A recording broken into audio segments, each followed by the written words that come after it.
Yeah. Hair flip. Yeah, I'm a badass bitch. I don't like it. Hair flip. Yeah. Oh my god. So you guys should be happy. Oh my goodness. Hair flip. But anyways, hair flip. And hair flipping on your toes. Hi.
Hello everyone, and welcome back once again to your boy SeanDavieWay. We will be getting into Surviving Jay-Z Part 2. Remember, everything in these videos you can research yourself. It is all public information. It is all alleged. We do not make up stories on this channel. So without holding you any further, let's get into Part 2 of Surviving Jay-Z. Some people know about Jaz-O and some people don't, but Jaz-O is a rapper from the 80s, and he and Jay-Z met as children. Well, not children, but Jay-Z was pretty young in the Marcy Projects, and they started rapping together and, freestyling and rhyming and whatnot. And, the rest is kind of history, but Jaz-O is Jay-Z's mentor. He was rapping before Jay-Z, and everybody in his neighborhood said that, Jaz was the best. So, of course, Jay-Z wanted to, roam with the best. So he went and found Jaz, and they instantly became friends. But they've had a very rocky relationship. Although Jaz-O is Jay-Z's mentor, they have had a lot of friction between each other. So let's get into that. 1989, London. As part of his EMI deal, Jaz went on a trip to London to record his new album. Jay made the trip along with a young Irv Gotti, narrowly avoiding a federal raid back in the US. When he says he would prematurely ended his rap dreams without a reasonable doubt up until the London trip. My life could have been mapped with a triangle. Brooklyn, Washington Heights, Trenton, Jay wrote and decoded. Jaz's deal fizzled, but Jay used the experience as a lesson about how ruthless the industry is to its artists. 1996, Ain't No Nigga. Jaz isn't just a rhymer, he's also a great producer. His resume includes tracks for Rakim, Cool G Rap, and M.O.P. But his most famous beat was for Jay's first breakout hit, Ain't No Nigga. Legend has it, Jay flipped the 7 minutes of funk sample into one take, hitting each beat on the sampler live through the entire 4-minute recording. 1996, Bring It On. Jay-Z's debut, Reasonable Doubt, featured a verse from Jaz, who was trying to bounce back from his E1 failure. On the Hustlers classic, Bring It On, Jaz showed he could still go bar for bar with his protege, and Jay showed he hadn't forgot his roots. 1997, Rap Game, Crack Game. Jaz produced another underground favorite on Jay's sophomore release, In My Lifetime Volume 1, drawing on similarities between the drug and music industries. 1998, Nigga What, Nigga Who, Originator 99. In 1998, Jay-Z became a superstar with the success of Hard Knock Life, Ghetto Anthem, and his third album, Volume 2, Hard Knock Life, 10 years after their trip to London. Jay and Jaz made their mark on the Billboard charts with the help of Timbaland's hypnotic drums on Nigga What, Nigga Who. 2001 Ether. Jay's historic beef with Nas poured gasoline on the flames that were already flaring between Jigga and his former mentor following the success of Nigga What. Nas mentioned Jaz multiple times in his battle with Jay, accusing Jigga of biting Jazz's name and style and mocking his Hawaiian Sophie days as Jazz's sidekick. Quick side note, so up at this point between Jay and Jaz, everything was cool, but there was friction starting to, blur between the two because Jaz felt like Jay wasn't returning the favor. Jaz did what he could do to get Jay introduced to some people, record labels, people that work for labels and whatnot, for him to get his foot in the door. And when it's time to return the favor, meaning Jay's established and can now help, Jaz get to a different point in his music career, Jay's not returning the favor. So when Ether came out, that did not help because it was adding insult to injury because Jaz was already feeling some type of way about Jay-Z. But then when Nas said what he said about the Hawaiian Sophie and whatnot, still in his name, Jaz was starting to feel a type of way. Like, yeah, maybe this dude is right, but let's keep going. 2002 MTV News. By 2002, Jaz was fed up with his former protege's lack of involvement in his stalling career. When Jay only contributed one verse to Jaz's new album and failed to show up for the song's video shoot, the former friends officially became foes. Everything that I did for him as far as his career, I did those things to be an agreeable person, Jaz-O told MTV News in 2002. The feeling wasn't reciprocated in that way that I understood it. I feel that there is a code to friendship, and I never thought that we would do things together in the business as business. I thought it was all personal and that we were on the same page. Obviously, we weren't. I do it for hip hop. Jay continued throwing shots at Jaz over the years in songs and interviews. On Ludacris's 2008 track, I Do It For Hip Hop, Jay spits shout out to Grandmaster Flash and to Cass, and even Jaz Bum ASS. Jaz responded with Go Harder on a freestyle over Jay-Z's Brooklyn Go Hard. 2009, What We Talking About? Dame made millions, even Jaz made some scraps. He could have made more, but he ain't signed his contract. Jigga rhymed about Jaz again on his Blueprint 3 intro. Following the release of Decoded, it was revealed that their issues originated from a $300,000 deal Jay offered Jaz to sign with Rockefeller Records around 2002.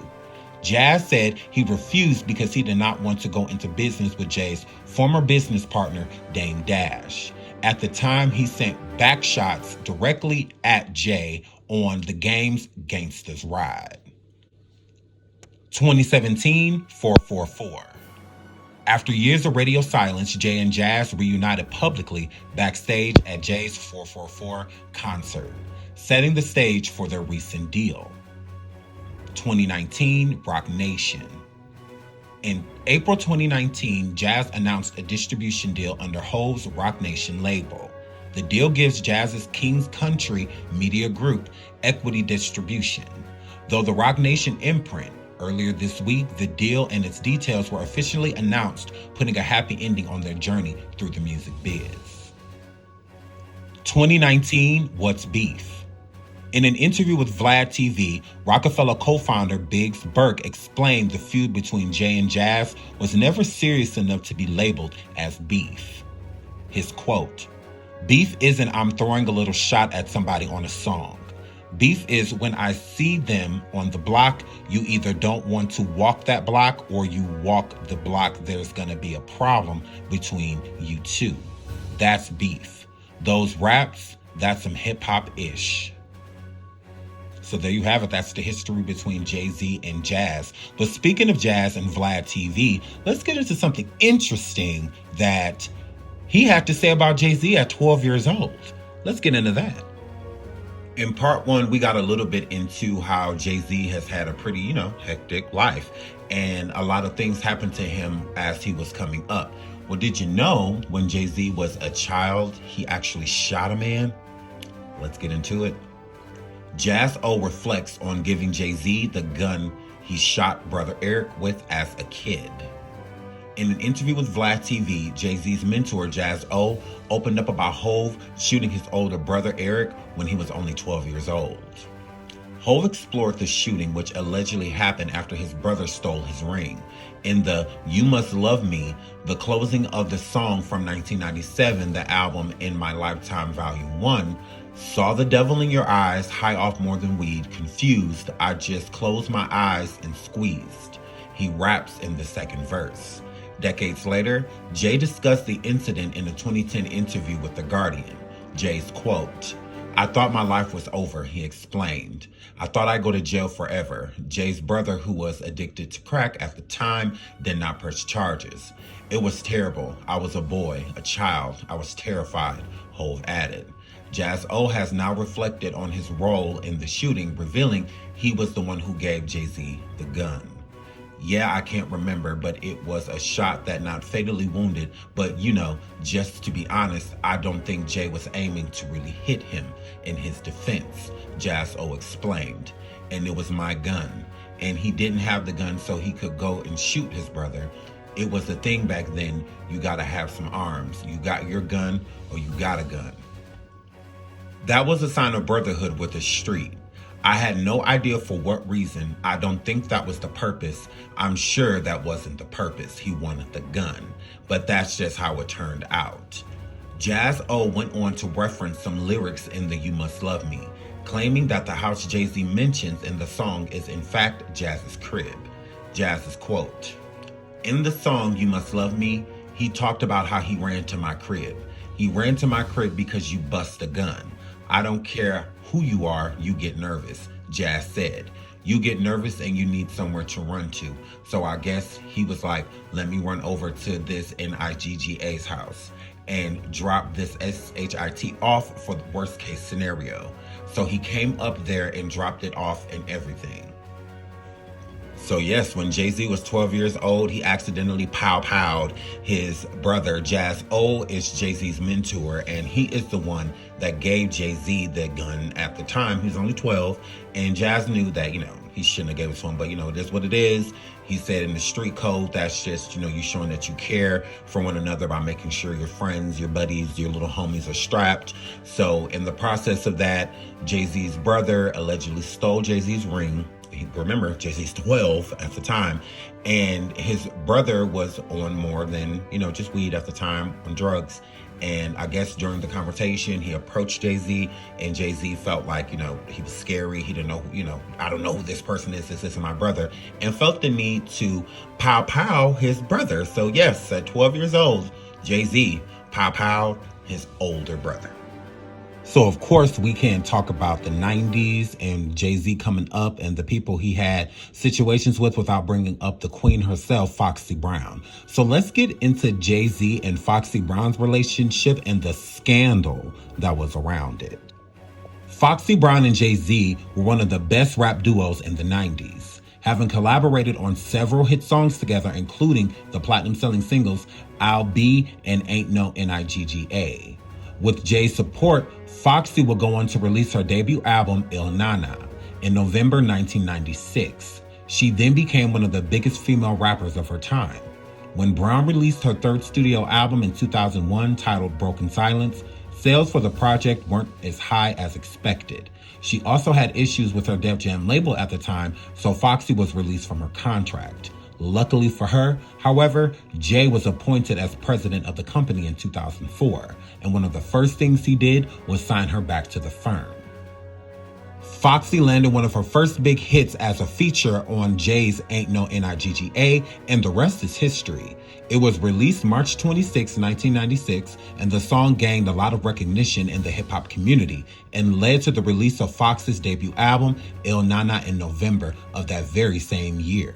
The two have also collaborated on songs including I'll Be and Sunshine. It was widely rumored that Jay-Z and Foxy shared a secret relationship in the 1990s, but neither of them ever addressed the stories at the time. Regardless of whether they dated or not, one thing that's for sure is that Foxy and Jay shared a very close bond in and out of the recording studio. It goes without saying that Foxy Brown is an incredible performer. She's the type of artist that leaves the crowd wanting more, which is probably why Jay-Z brought her out on stage with him multiple tours. So a lot of people just thought like, hey, maybe they're friends, what's the big deal if they're dating? Why can't they just say anything? Well, the reason they technically couldn't say anything is because Foxy Brown was only 15 years old when she met Jay-Z. It is said that Foxy Brown was just 15 when she first met Jay-Z, who was 27 at the time. Here's where things get a little weird. Foxy would later sign a deal with Def Jam before allegations were made that she shared a romantic relationship with Jay. Again, Foxy strongly denied those claims, stressing that her friendship with Jay was strictly based on the love they shared of music. Still, it's odd to think that a grown man, 27 years old, was friends with a 15-year-old. So everybody was seeing the chemistry between Foxy and Jay-Z, and he would bring her out on stage, often. And she was a teenager, when all of this stuff was going on. So it's no different than the whole Aaliyah and R. Kelly situation. A lot of people were starting to feel like, hey, you guys are mighty close. They're always together, hip and hip. They partied together. They hung around the same people. People in the 90s even compared Foxy Brown and Jay-Z to Little Kim and Biggie, with the chemistry that they had. And Biggie and Kim were sleeping together, like they were together. So, people were thinking the same thing, like, well, clearly you and Foxy are together. And even with Nas's Ether track, he basically said that, Jay-Z was sleeping with Foxy, that he had his face up in, her Il Nana, and she was a teenager. So that was a big thing that was going on. But still in the 90s, I'm not going to say it was more accepted. It was just, we didn't know. It's something that it could be, but it's like, is it happening? It's no different with Aaliyah. A lot of people thought things were going on, but until you have certain information, you don't fully know. So that's how people were thinking that Jay-Z was, romantic in a relationship with Foxy Brown. And that's not the only person that stated it. Let's get into Wendy Williams herself stating that Foxy Brown and Jay-Z were in a romantic relationship, that Foxy Brown hid it before Beyonce. Did Jay-Z have a secret sexual relationship with Foxy Brown? Wendy Williams says singer hid it before Beyonce. Wendy Williams didn't hold back when it came to commenting on Foxy Brown's upcoming memoir, with the show's host claiming there are some serious skeletons in the singer's closet. Williams accused the 42-year-old of having a sexual relationship with Jay-Z before he linked up with Beyonce. On Wednesday, June 16th, the episode of Wendy Williams' show, the 56-year-old discussed Brown's recently announced book, which is being written by Kim Osorio, about the most controversial and scandalous moments in hip-hop industry. Foxy Brown has a memoir coming out in December, You Might Not Care. The book is calling up the most controversial moments in her history and life in hip-hop, and so on and so forth, she told her viewers, before advertising Osorio as the air out of Brown's dirty laundry. Wendy's quote, "Kim, please don't be weak with this writing," Williams pleaded. "Please, if you're gonna tell it good. Foxy is very open about her life, but I remember when Foxy and Jay-Z had I'll Be. Foxy was the star of that," she added, referring to their 1996 I'll Be tune. She then dished, "Jay-Z and Foxy Brown were allegedly a romantic thing. All right, I'll just say alleged, but we know. Yeah, she hid it before Beyonce, allegedly." Now, Wendy Williams said it out of her own mouth that, back in the 90s, that Foxy Brown and Jay-Z were definitely a thing. And remember, when Foxy met him, she was 15 and Jay-Z was 27. Now, I'm just giving y'all the tea. This is what is out there. But there was this article that came out in the end of 2010, beginning of 2011, about Foxy Brown allegedly having a meltdown and spilling a lot of tea on the industry, including Jay-Z. So let's get into all this tea that she allegedly spilled. 92QJams.com posts that Foxy Brown claims that Jay-Z took her virginity and gave her gonorrhea, and also has an SCX tape with Jamie Foxx. Clutch your pearls. Let's get into it. An old Jay-Z rumor went viral this week. Foxy Brown allegedly went in on Jay-Z. We're not sure what sparked these series of allegations at this time, but they are pretty serious. According to Foxy, Jay-Z took her virginity and slept with former NBA player Larry Johnson, made a movie with her and Jamie Foxx, and had a situation with the excuse my language chat and LGBTQ, but tranny. Allegedly had a situation with a tranny. The icing on the cake is her comment on Miss Carter. Now let's get into this story. Article posted 4/22/11 through heavenhollywood.com WordPress. Wow, bombshell. Foxy Brown says Jay-Z took her virginity when she was 15 and he was 27. According to a very accurate source, Foxy Brown, the popular female rapper in the 90s and probably one of the 5 greatest female MCs of all time, has come out and made some shocking allegations about Jay-Z. Now, I must say before you read this story that it has not been proven, but I can't lie, I heard these stories and very similar to the story about Jay-Z in the past. Read this ish. Remember Foxy Brown? Well, she's made some shocking allegations about Jay-Z that will blow your mind. Now, many music insiders are calling the 90s rapper crazy, but we're leaving it up to you to decide. Buzz this. Foxy Brown, whose real name is Inga Marchand, and has revealed her ticket to rap success at a price, and it all happened while she was underage. She says the man who put her into the rap game, Jay-Z, then 27 years old, took her virginity when she was just 15 years old. Adding Hova, whom is very well endowed according to Foxy, funded her shopping trips and pampering her at hair and nail salons while she was still in high school, all to get into her panties. But that's not all. Foxy claims that Jay-Z is an undercover tranny chaser. She says she learned this after a tranny began calling and harassing her. Not long after, Jay-Z gave her gonorrhea. WTF. Foxy says one of her SEX sessions with Jay-Z was all caught on tape. That's when Foxy says she and Jay-Z weren't alone. They had company, and it was the real Wanda from In Living Color, Mr. Jamie Foxx. According to Foxy, Jay-Z signed her to a multiple gag orders where she, Jamie, and Jay engaged in a threesome. And not long after the incident, the tape ironically was robbed from her home. Foxy insists Jay-Z had everything to do with the robbery. But wait, there's more. Besides alleging that Jay-Z chases trannies, Foxy says that there was one constant man in Hova's life. According to Foxy, Jay-Z and Larry Johnson were F-buddies. This doesn't seem so far-fetched given the fact that Jay-Z once shared an apartment with the NBA player who once repped Rockaware. During the no-holds-barred account of these experiences with Jay-Z, Foxy reportedly tried to clear the display from strongly disliking Jay-Z's wife, Beyonce. Here's what Foxy allegedly had to say to Beyonce, Miss Hova. Her quote, "Now he is with Beyonce. F that halitosis-infected heifer." Allegedly, Foxy said this about Beyonce. If true, this is beyond sad. Know why? Because we're talking about a victim here. Not just a victim of an STD, but a teen who fell victim to statutory RAPE. If you recall, Jay-Z blacklisted R. Kelly after the singer was accused of CM and CP. If Foxy's allegations are true, how is Hove any different?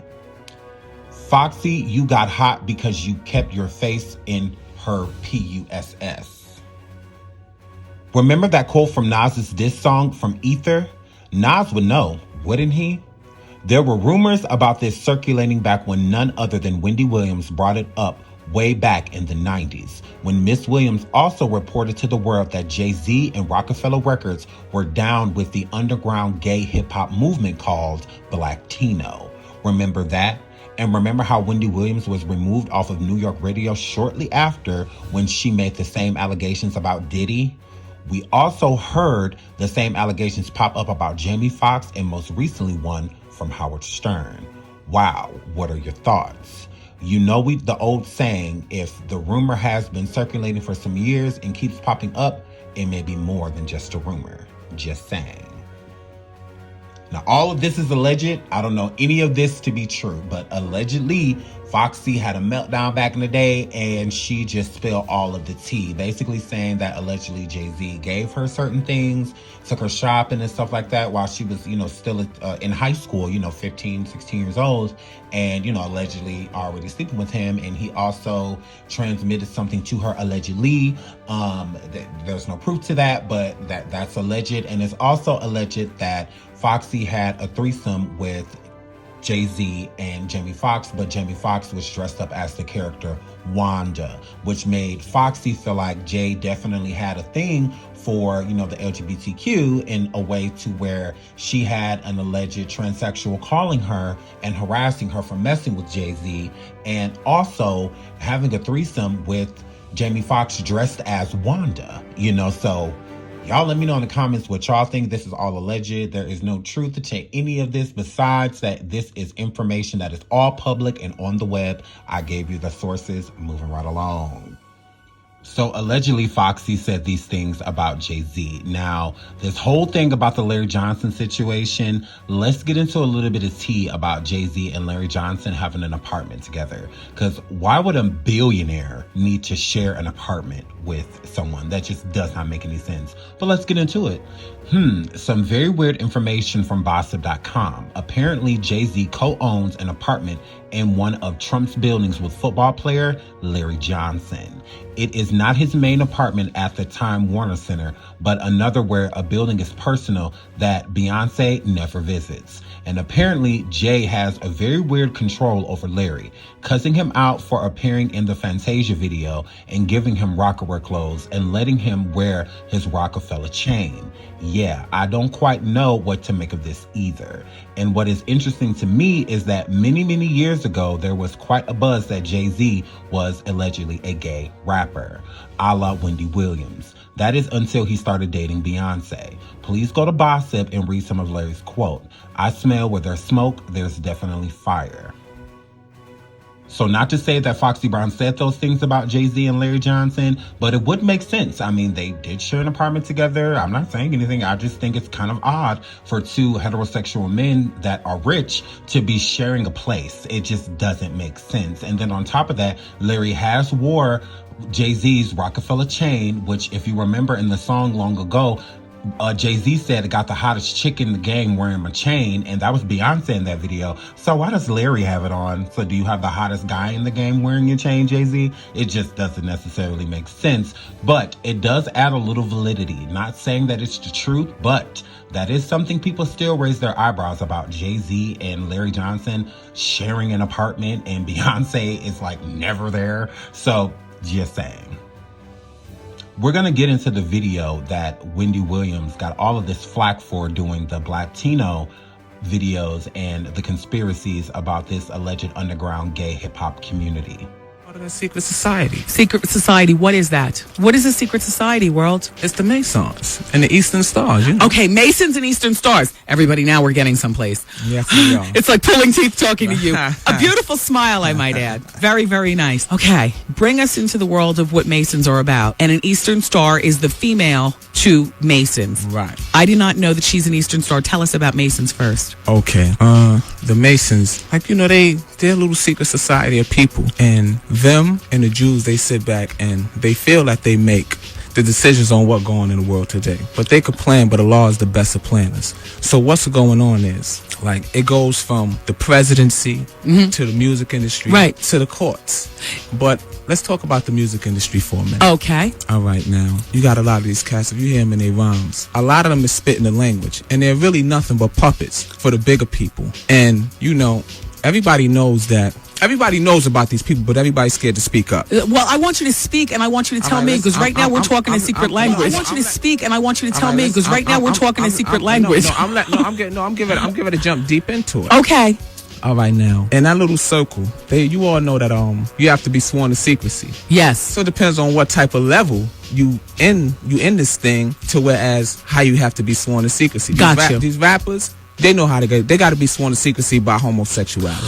Okay, now we're getting to the crux of things. Right. What are you saying? Because I know Masons. And I know guys whose fathers are Masons and they've aspired to be Masons. And I briefly know the Eastern Star.